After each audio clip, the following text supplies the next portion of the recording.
Hoy traigo tres temas de política internacional que, además de ser interesantes solo por el dato, también tienen su repercusión en nuestro día a día.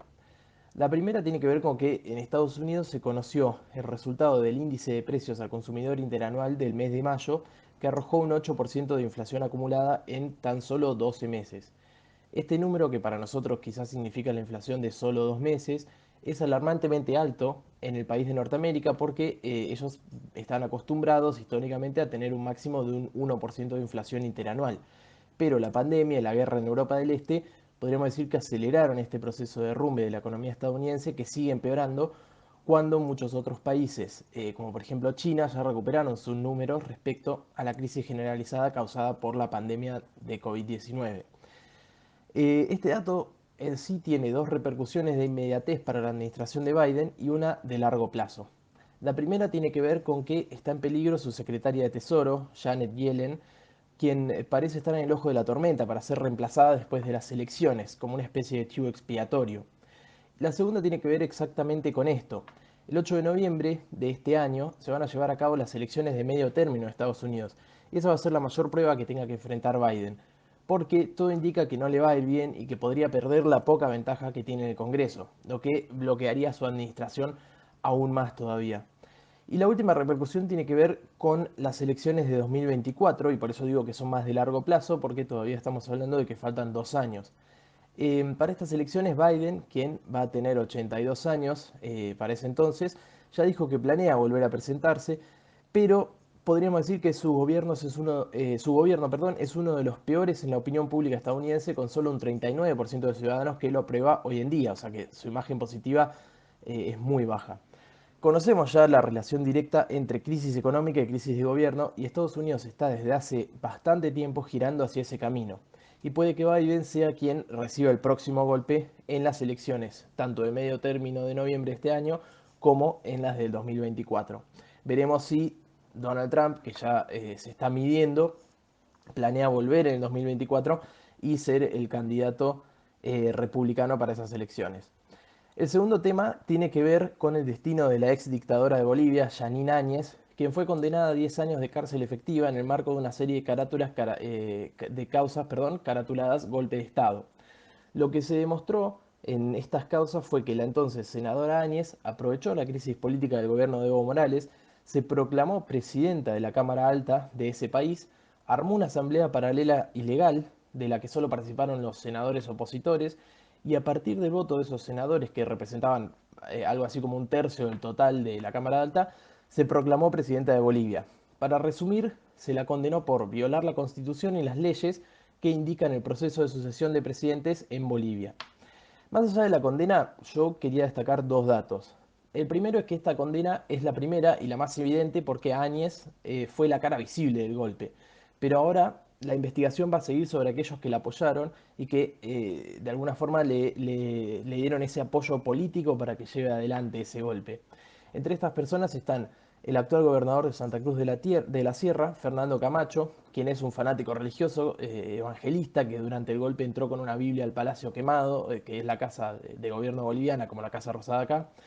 Y también está entre los investigados el ex vicedictador Jorge Quiroga, que asumió con Áñez en el 2019.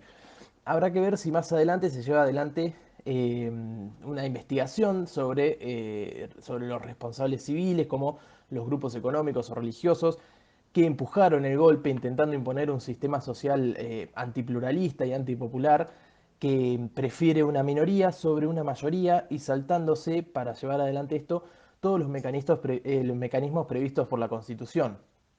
Contra quienes la investigación sí está avanzando es con parte del apoyo internacional que recibió el golpe en Bolivia, porque el segundo dato tiene que ver con que en el marco de estas causas también se está investigando a nuestro expresidente Mauricio Macri, porque durante el golpe habría enviado armas al país vecino que terminarían siendo usadas para reprimir al pueblo boliviano durante este mismo golpe de Estado.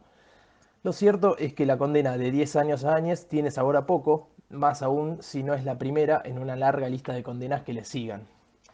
Bien, y cerramos con un tema que es el quizás más lejano en términos de geográficos de distancia, pero se siente, hace sentir bastante en todo el mundo gracias a las repercusiones globalizadoras que tiene sobre la economía. Y el último tema entonces que quiero tocar tiene que ver con la guerra entre Rusia y Ucrania y su aparente estado trunco.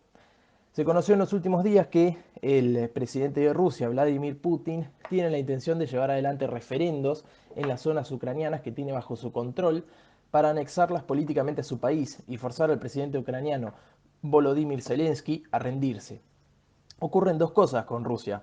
Por un lado, Putin pensó que su operación militar especial en Ucrania iba a ser más rápida y sencilla, y la realidad es que las sanciones económicas de Occidente están pesándole, y cada día que pasa su posición en la economía global se deteriora, es decir, está empeorando cada vez más, no le está yendo bien económicamente y esta guerra de alguna forma lo está desgastando. Por eso podríamos decir que por el otro lado Ucrania está peleando esta guerra de desgaste. No tiene la capacidad global para ganarle, perdón, la capacidad militar ni económica para ganarle a Rusia. Y Occidente ya dejó en claro que no se va a meter hasta que no pase algo radical que cambie el ritmo de la guerra. Por lo que a Ucrania no le queda otra que aguantar lo más posible hasta rendirse. Y también hay que notar que este modus operandi por el lado de Rusia es bastante recurrente en Putin. Esto de lo que decimos de invadir una zona vecina con una mayoría étnica rusa, llevar adelante referendos donde la victoria de la anexión a Rusia es aplastante y desarrollar económicamente esa región para demostrar por qué es mejor pertenecer a Rusia que a otro país, que al país anterior al que pertenecían. Esto lo viene haciendo, por ejemplo, en la República de Crimea, que pertenecía a Ucrania hasta el año 2014, y fue en ese año cuando, a partir de la invasión y después de la celebración de un referendo, comenzó a ser parte de Rusia. Y podríamos decir que ahí fueron cuando empezaron un poco los problemas que estamos viviendo hoy. Esta práctica común de utilizar el referendo para legitimar sus invasiones, si bien no tiene validez para la mayor parte de la política occidental, sí funciona como un enorme factor legitimador para la población que está siendo parte de ese proceso, es decir, para la población que está siendo invadida. En gran parte esto sucede porque, si bien los números es probable que estén un poco inflados, es decir, la mayor parte de las veces gana la mayoría que quiere anexarse a Rusia por un 80%, 90%, es decir, son números muy grandes, por eso digo que es probable que estén un poco inflados. También es cierto que en esas regiones hay una mayoría prorrusa, entonces que hay una cierta verdad en esos números. Por lo tanto, eh, podríamos decir que el modus operandi de Putin no parece que vaya a cambiar y de hecho parece estar profundizándolo para apurar una conclusión a su guerra.